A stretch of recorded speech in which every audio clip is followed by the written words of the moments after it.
As NGO arrives, Benin City for skills training, stakes N 50,000 grant for each trainee efforts by the Edo State Governor, Mr. Godwin Obaseki, to rehabilitate and reintegrate victims of human trafficking and irregular migration have attracted support from indigenes of the state in the diaspora, who are now committed to advancing the governor's campaign and supporting the reintegration of returnees.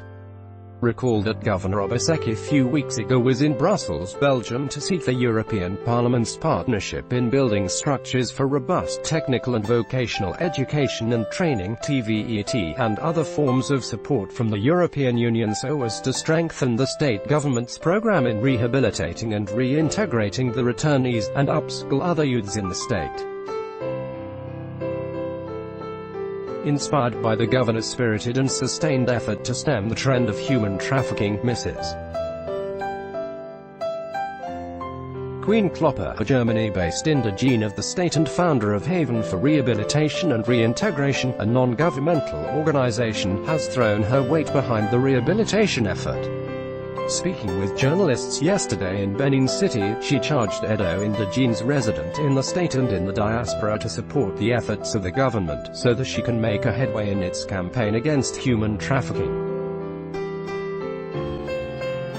She said she was back in the country to contribute her own quota to the state government's effort and has finalized arrangement to organize a skills acquisition training for 10 of the returnees on July 20th.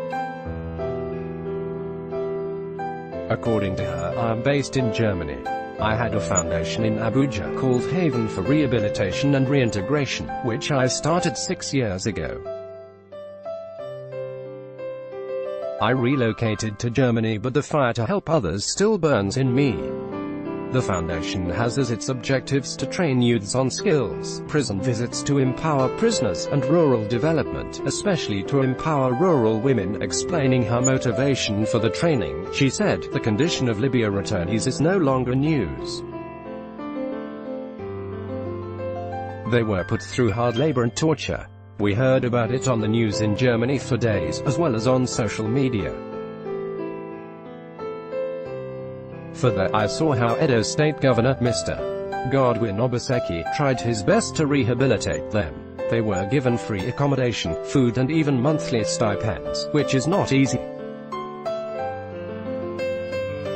I thought that it would be a good idea to contribute my quota to his very impressive campaign, given the limited resources.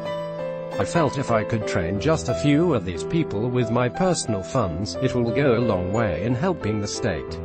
She said the skills acquisition program will last for 2 days and the module includes advanced bead making and aso-okegeli tying. After this, some of them will be sent to Abuja for advanced training for 2 weeks.